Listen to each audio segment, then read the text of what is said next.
बिस्मिल्लाहिर्रहमानिर्रहीम। अस्सलामु अलैकुम वरहमतुल्लाहि वबरकातुहू। प्यारे बच्चों, कल के बच्चों ना समझा रही थी गिड़गी ठप। लास्ट में हमने एक चैप्टर की शुरुआत की थी। कोई बता सकता है उसका नाम? Very good, food production and management. बेटे उस चैप्टर में हमने लगभग हम उसके आखिर पे भी पूछे, हमने बहुत सारे टॉपिक्स उसमें कंप्लीट किए थे और जो उसमें मेन टॉपिक था वो था बेसिक प्रैक्टिसेस इन एग्रीकल्चर, कि एग्रीकल्चर में जो बेसिक कुछ काम होते हैं वो कैसे करते हैं। ठीक है, जैसे मैंने आपको वो बताया था, प्रेपरेशन ऑफ सॉइल वगैरह, sowing, adding of manure and fertiliser, irrigation, weeding, उसके बाद हार्वेस्टिंग, स्टोरेज ऑफ ग्रेन्स। ठीक है, लास्ट में हमने किया था स्टोरेज ऑफ ग्रेन्स। तो बच्चे अब जब हमारा खाना भी क्या हो गया, स्टोर हो गया, अब सिर्फ खाना है। ठीक है, खाने को खाना है। मसला बेटे ये है, देखिए आज से पहले दुनिया में पॉपुलेशन अगर हम देखेंगे बेटे 100 साल पॉपुलेशन बहुत कम थी। आज दुनिया में पॉपुलेशन बहुत ज्यादा हो गई है। आज से पहले 100 साल जितनी जमीन थी आज भी उतनी ही है, मगर उस वक्त पॉपुलेशन कम थी, आज पॉपुलेशन ज्यादा है। ठीक है, उस वक्त जो जमीन से गल्ला निकलता था लोग आराम से खाते थे। आज 7 बिलियन प्लस पॉपुलेशन हो गई है दुनिया से, और आज जो गल्ला निकलता है फिर भी फूड क्राइसिस है, फिर भी फूड क्राइसिस है। लोग परेशान हैं फूड के लिए, दरफदर है। मसला बेटे यह है कि इस फूड की किल्लत क्यों हो गई। क्योंकि बेटे आज से पहले 100 साल हमारे पास जो प्लांट्स थे जो गल्ला देते थे वो कम गल्ला देते थे, और आज प्लांट्स वही है, वो भी उतना ही गल्ला देते हैं। लोग बढ़ गए तो क्राइसिस इसलिए बढ़ गई। अब गवर्नमेंट ने क्या किया है बेटे, गवर्नमेंट ने इन प्लांट्स को थोड़ा इंप्रूव किया है। गवर्नमेंट ने इन प्लांट्स को इंप्रूव किया है। यूनिवर्सिटीज एंड एग्रीकल्चर यानी कि कॉलेजेस ने इन फूड प्लांट्स की बेटे यानी कि इनको इंप्रूव किया है। क्या किया है? इंप्रूव किया। बेटे देखिए कैसे इंप्रूव का मतलब मेरा यह है, यूनिवर्सिटीज, एग्रीकल्चरल यूनिवर्सिटीज ने बेटे इन प्लांट्स को इस तरह इंप्रूव किया है कि अब जो प्लांट आज से पहले 100 साल 10 सीड्स देता था, आज वही प्लांट 1000 सीड्स देता है। ऐसे इंप्रूव किया है, जैसे हाइब्रिड सीड। ठीक है, जैसे हाइब्रिड। मैंने थोड़ा सा समझाया था आपको, फिर भी बेटे मैं आपको बताता हूं कि यह हाइब्रिडाइजेशन क्या होता है। देखिए प्लांट्स ऐसे इंप्रूव कराना, जो आज से पहले 100 साल प्लांट्स थे वो कम सीड्स देते थे, आज प्लांट्स बहुत सीड्स देते हैं। इन्होंने एक टेक्निक की है बेटे, इसमें एग्रीकल्चर यूनिवर्सिटीज ने एक टेक्निक इन प्लांट्स में किया है, जिस टेक्निक को हम बेटे हाइब्रिडाइजेशन बोलते हैं। हाइब्रिडाइजेशन एक ऐसी टेक्निक होती है बेटे जिस टेक्निक में हम क्या करते हैं, दो प्लांट्स को आपस में मिलाते हैं। हम वही टेक्निक देखेंगे। ठीक है, चलिए देखिए बेटे, सबसे पहले क्या किया जाता है। हमारे पास है बेटे, यह है प्लांट ए, यह है प्लांट बी। प्लांट ए बेटे उसका फ्लावर देखिए, यह है फ्लावर, यह है प्लांट बी का फ्लावर।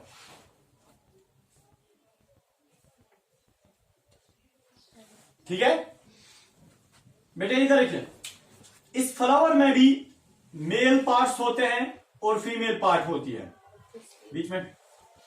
यहां पे भी मेल पार्ट्स होते हैं और बीच में फीमेल पार्ट। ठीक है, देखिए होता क्या, ये जो बेटे मेल पार्ट होता है फ्लावर ए में, इसमें भी मेल पार्ट है। किया ये जाता है कि ए फ्लावर, जो फ्लावर ए है, इसके मेल पार्ट्स आपको काटते हैं फोर्सेप्स से। किससे काटते हैं? क्योंकि बेटे मेल से निकलता है, यहां मेल पार्ट से क्या निकलता है, यहां से बेटे निकलता है पोलन ग्रेन। जब आपने बेटे फ्लावर ए के मेल पार्ट्स को आपने काट दिया ना, इस प्रोसेस को हम इमैस्कुलेशन बोलते हैं। Emasculation. Now we can say this plant is emasculated. इसको हमने इमैस्कुलेट किया है। इमैस्कुलेट का मतलब बेटे हमने इसमें मेल पार्ट को काटा है। काटा है ना।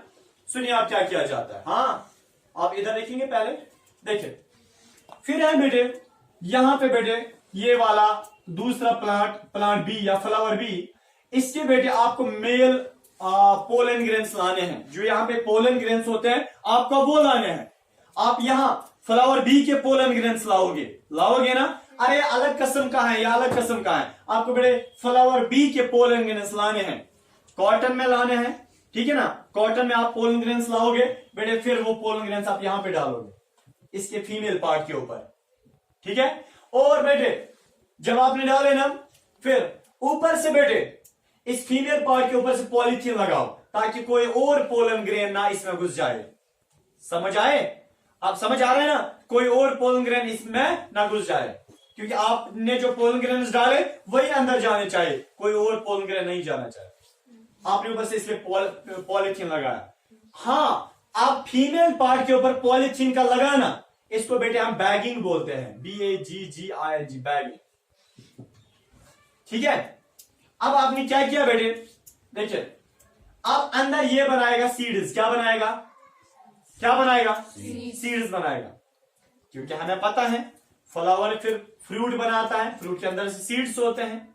आपको एक फसल निकल गई, जो ये सीड्स बेटे आपको बन गए, ये थोड़े इंप्रूव होंगे। क्या होंगे?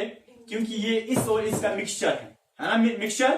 क्योंकि फीमेल पार्ट इसका है, मेल पार्ट इसका है, पोलन ग्रेन इसका है, ओव्यूल इसका है ना, थोड़ा मिक्सचर बेटे। फिर जो इसने सीड बनाया वो सीड मिक्सचर हो गया ना। फिर उस सीड को आप उठाओ, जमीन में डाला ना बेटे। जब आपने जमीन में डाला, जरा आप मुझे बताए बेटे, वहां से भी क्या बनेगा? फ्लावर बनेगा। उस फ्लावर में भी क्या होंगे? मेल पार्ट्स और फीमेल पार्ट्स होंगे ना। फिर से बेटा आपको क्या करना है, ये थोड़ा इंप्रूव है ना, थोड़ा इंप्रूव। आपको अब क्या करना है, फ्लावर बी जो है, फ्लावर बी के फिर से आपको क्या लाने हैं बेटे? Pollen grains. क्या लाने हैं? मगर पोलन ग्रेन्स लाने से पहले आपको फिर से यहाँ पे क्या करनी है? इमैस्कुलेशन। क्या करनी है? इमैस्कुलेशन। यहां से क्या लाने हैं? Pollen grains. कहां पे डालने हैं? फीमेल पार्ट के ऊपर। फिर से क्या करना है? बैगिंग करनी है। फिर से यहाँ पे क्या बनेगा? सीड बनेगा। बड़े इस सीड को ये थोड़ा इंप्रूव होगा, और इससे थोड़ा और इंप्रूव होगा। बड़े जो यहाँ पे नए फ्लावर में जो सीड बना, अब आप इसको जमीन में डालिए। क्या डालिए? जमीन में। बेटे वहां पे भी क्या बनेगा? फ्लावर बनेगा। उस फ्लावर में भी क्या होगा? मेल पार्ट और फीमेल पार्ट, ठीक है। फिर से बेटे आपको क्या कर रहा है इसमें? इमैस्कुलेशन, ठीक है। जब आपने ये थोड़ा इंप्रूव होगा पिछले वाले से, बट फिर भी आपको इमैस्कुलेशन करनी है। इमैस्कुलेशन की यहां से पोलन ग्रेन्स और किस में डालना है? फीमेल पार्ट में डालना है। जब बेटे आपने यहाँ पे पोलन ग्रेन्स डाले, फिर से क्या करना है? बैगिंग। जब आपने बैगिंग की बेटे, अब यहाँ पे क्या बनेगा? इंप्रूव हो जाएगा। सीड इंप्रूव हुआ होगा बेटे। जब आप वो सीड या आप इस प्लांट की ओर देखोगे ना बेटे, ये यील्ड बहुत देता होगा, इसने बहुत सारे सीड्स बनाए होंगे, और बेटे थोड़ा इंप्रूव्ड होगा, ये इंप्रूव्ड होगा पिछले वालों से। बेटे इस पूरे प्रोसेस को हम बोलते हैं हाइब्रिडाइजेशन। हाइब्रिडाइजेशन का मतलब होता है जब आप दो फ्लावर से दो प्लांट्स को आपस में मिक्स करते हैं। क्या बोलते हैं? हाइब्रिडाइजेशन। क्या बोलते हैं? तो हाइब्रिडाइजेशन समझ आया कैसे करते हैं? इमैस्कुलेशन की जाती है, बैगिंग की जाती है। समझ आ रहा है बेटे? तो इस तरीके से हाइब्रिडाइजेशन होती है। और हाइब्रिडाइजेशन का फन क्या होता है, मकसद क्या होता है? प्लांट को इंप्रूव कराना। समझ आ रहा है? प्लांट इंप्रूव हो गया। सर कैसे इंप्रूव हो गया? बेटे जो पहला वाला प्लांट उसने सीड्स बहुत कम दिए थे, जो दूसरा प्लांट उसने सीड्स अच्छे दिए थे, तीसरे प्लांट ने बहुत ज्यादा सीड्स दिए। बट किस प्रोसेस से? हाइब्रिडाइजेशन।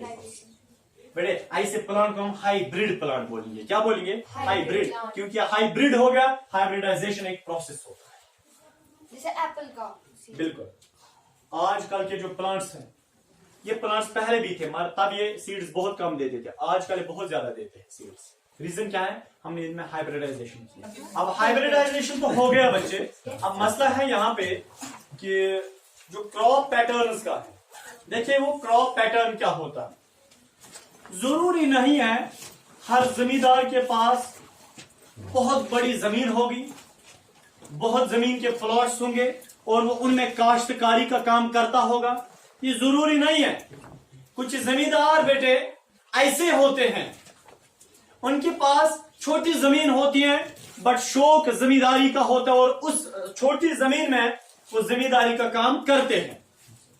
अब बेटे अगर फॉर एग्जांपल एक जमींदार चाहता है कि मैं इसी छोटी जमीन में बहुत सारी फसल उगाऊं, मगर बेटे मसला यह है कि तकरीबन एक साल में 2 से ज्यादा किस्म के क्रॉप्स को नहीं उगा सकता है, 2 से ज्यादा किस्म के क्रॉप्स को वो नहीं उगा सकता है। मगर बेटे यहां पे उसके पास 5-6 फसल उगाना चाहता है, क्या करेगा?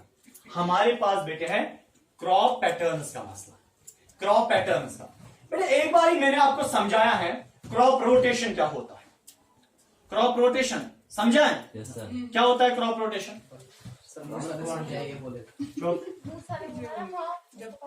क्रॉप रोटेशन क्या होता है? क्रॉप रोटेशन क्या होता है?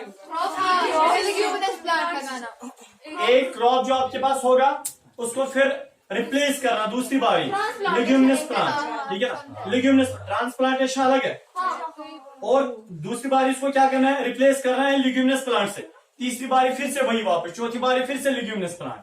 बहरहाल मेरे बच्चे, अकल के बच्चे, मैं आपको यह बताना चाहता हूं, अब हम पढ़ेंगे क्रॉप पैटर्न्स के बारे में। क्रॉप पैटर्न्स, देखिए बच्चे मेरे, क्रॉप पैटर्न्स क्या होता है? पहला पैटर्न है उसको बेटे हम बोलते हैं मिक्सड क्रॉपिंग,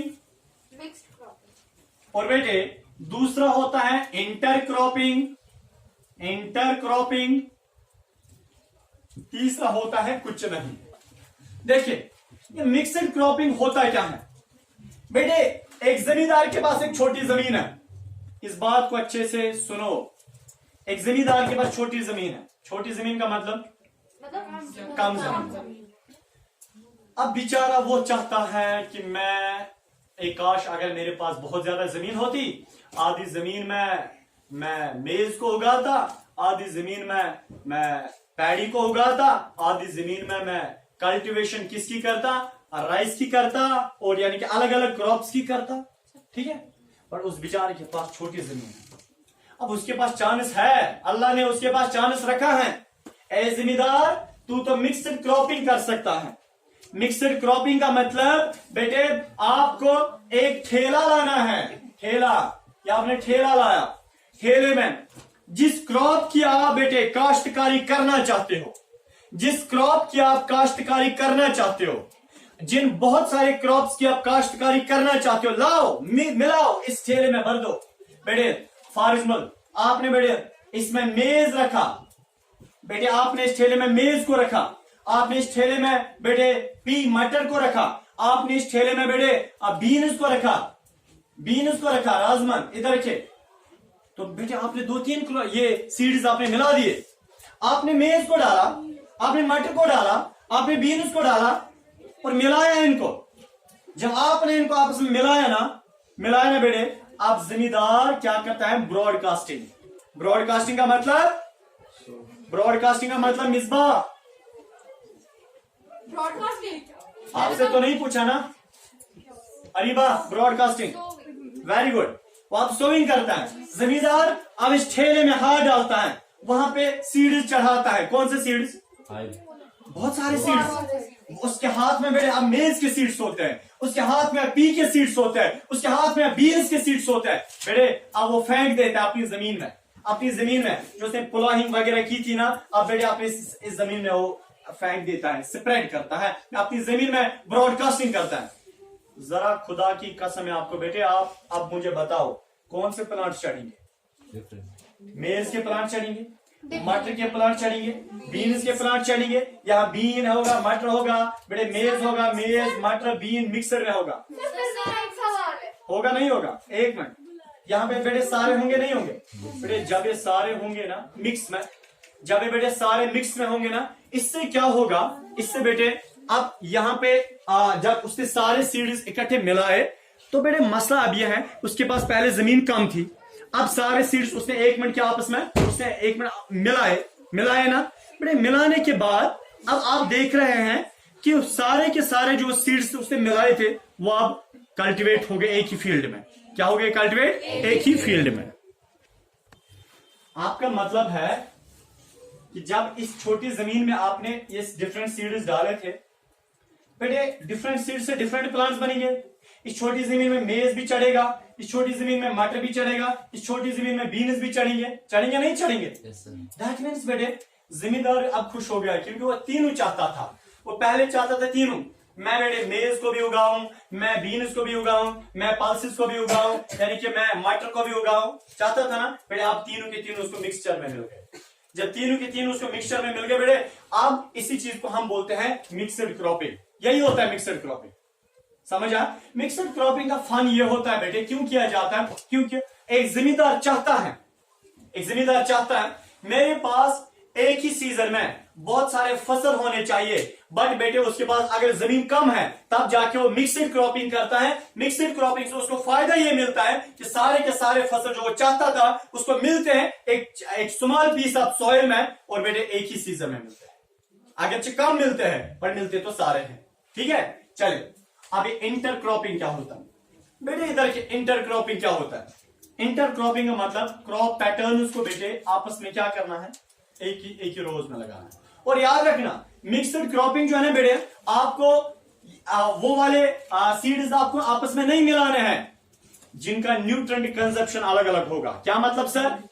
फॉर एग्जाम्पल बेटे अगर आप लगाओगे पैडी, राइस का सीड आप लाओगे, और आप लाओगे मटर का सीड और पैडी का सीड, वो इकट्ठे आप नहीं मिला सकते हैं बट वो इकट्ठे ग्रो नहीं करेंगे। क्यों? देखिए मैं बता रहा हूं बेटे, क्यों? जो राइस का प्लांट है, राइस के प्लांट को न्यूट्रिएंट ज्यादा चाहिए और मटर के प्लांट को न्यूट्रिएंट कम चाहिए। राइस के प्लांट को पानी चाहिए बहुत ज्यादा, मटर के प्लांट को पानी बहुत कम चाहिए। दैट मीन्स वो ग्रो नहीं कर सकते हैं। आपको वो सीड सेलेक्ट कर रहे हैं जो पानी भी बराबर लेते हैं और जो न्यूट्रिएंट्स भी बराबर खाते हैं, उनमें आप कर सकते हैं मिक्सड क्रॉपिंग। ऐसे नहीं आप तो दाइन कुलते मकाई कुलते बस वह, ऐसा नहीं होता है। समझ आ रहा है सर? अब ये इंटर क्रॉपिंग क्या होता है? देखिए बड़े in simple and lucid language मैं आपको बता सकता हूं। अगर आपके पास एक जमीन का प्लॉट है, ठीक है, एक सॉइल का एक प्लॉट है, या सॉरी लैंड का एक प्लॉट है, देखिए बेटे आप क्या करोगे? इसको सबसे पहले आप प्रिपेयर किया ना, आपको सोइंग करनी है। आपके पास 2-3 किस्म के क्रॉप्स हैं, ठीक है। चले आपके पास ये मेज है, मटर है और बीन्स है। देखिए क्या करोगे, एक रो ऐसे लॉन्गिट्यूडनल सेक्शन में ऐसे एक रो में आप क्या लगाओगे? आप लगाओगे एक रो में मटर के प्लांट्स, दूसरे रो में बीन्स के प्लांट्स, तीसरे रो में मेज के प्लांट्स, चौथे रो में फिर से वही वाला पहला रो, चौथे रो में क्या लगाओगे? मटर के प्लांट्स, हाँ, फिर बीन्स के प्लांट्स, फिर से मेज के प्लांट्स, एक रो में। मिक्सड में नहीं, मिक्सड क्रॉपिंग में मिक्स में चढ़ते हैं, और इंटर क्रॉपिंग में क्या चढ़ता है? इंटर क्रॉपिंग में एक रो में अलग अलग किस्म, एक रो में सेम किस्म के प्लांट चढ़ते हैं, पर एक ही प्लॉट में मिक्स में होते हैं, बट एक रो में वो अलग होते हैं। समझ आ रहा है? इसको हम क्या बोलते हैं? इंटर, क्या बोलते हैं? Inter cropping. सर नेक्स्ट मसला है फील्ड फॉलो। क्या होता है field follow? FIELD, field follow. Sir ये भी क्रॉप पैटर्न्स का ये कौन? Field follow. नहीं, फील्ड फॉलो अलग एक टर्म है, या अलग एक आपके सिलेबस में एक छोटी सी एक टर्म है। फील्ड फॉलो क्या था? इससे बेटे आप क्रॉप्स को इंप्रूव कर सकते हैं, अपनी क्रॉप कल्टीवेशन को आप इंप्रूव कर सकते हैं, ठीक है। देखिए फील्ड फॉलो क्या होता है बेटे, आपके पास ये जमीन है, सुनना, हर साल आप क्या करते थे? इसमें बेटे उगाते हो। इस विचार से ऐसा नार न्यारा, और ऐसा क्या ना बेटे, हर साल आप इसमें सीड्स डालते हो, ये बेचारा फसल देता है, सीड्स डालते हो ये फसल देता है, सीड्स डालते हो ये फसल देता है। देखिए बेटे इसमें अपने नेचुरल न्यूट्रिएंट जो है ना वो खत्म हो जाते हैं, इसमें अपने नेचुरल न्यूट्रिएंट्स होते हैं वो खत्म हो जाते हैं। जो बेटे आपने याद रखना, इसमें जो न्यूट्रिएंट्स है ना, इसमें जो न्यूट्रिएंट्स है, ठीक है, इसमें जो न्यूट्रिएंट्स है, जब आपने बेटे क्या लगाया, एक साल लगाए प्लांट्स, वो न्यूट्रिएंट्स खत्म हो जाते हैं, दूसरी बारी फिर से लगाया, जितने न्यूट्रिएंट्स है वो सारे खत्म हो जाते हैं, आहिस्ता से न्यूट्रिएंट्स सारे खत्म। फील्ड फॉलो का मतलब होता है एक सीजन। देखिए हर सीजन में आप सीड्स लगाते थे, ये फसल देता था। एक सीजन आपको क्या करना है, एक सीजन आपको छुट्टी करनी है, कोई सीड इसमें नहीं डालना है, कोई सीड इसमें नहीं डालना है, बल्कि खाली इसमें पानी जमा रखना है। क्या रखना है जमा? पानी। क्या रखना है जमा? पानी रखना है। पानी में बेटे न्यूट्रंट्स होते हैं, पानी से न्यूट्रंट्स आते हैं ना, छोटे न्यूट्रंट्स कभी आते हैं। न्यूट्रंट बेटे जब आप इस पानी में जब आप इस जमीन में पानी रखोगे, पानी में न्यूट्रंट्स होते हैं, वो जमीन में जमा हो जाएंगे। आपने मत कोई फसल उगाई इसमें, एक सीजन आपने इसको रेस्ट दिया ना रेस्ट, बेटे पानी में न्यूट्रंट्स होते हैं, वो जमा हो जाते हैं, जमा हो जाते हैं, जमा हो जाते हैं, जमा हो जाते हैं। फाइनली जब एक सीजन खत्म हो जाएगा, इसमें कितने न्यूट्रंट्स आए होंगे? बहुत ज्यादा न्यूट्रंट्स आए होंगे। अब बेटे नेक्स्ट सीजन में आप अगर इसमें सीड्स लगाओगे, वो सीड्स अच्छे से ग्रो करेंगे। तो फील्ड फॉलो का मतलब होता है कि एक सीजन अपनी जमीन को रेस्ट देना, ताकि उसमें न्यूट्रंट्स एक्युमुलेट जमा हो जाएंगे। बेटे इस चीज को आप बोलते हैं फील्ड फॉलो। क्या बोलते हैं? Field follow. नेक्स्ट सीजन में आप उसमें लगा सकते हो और सीजन ये आपकी फसल अच्छी निकल सकती है। समझ आ रहा है? समझ आ रहा है? Yes, sir. चले बेटे, this was end of today's topic इंशाल्लाह।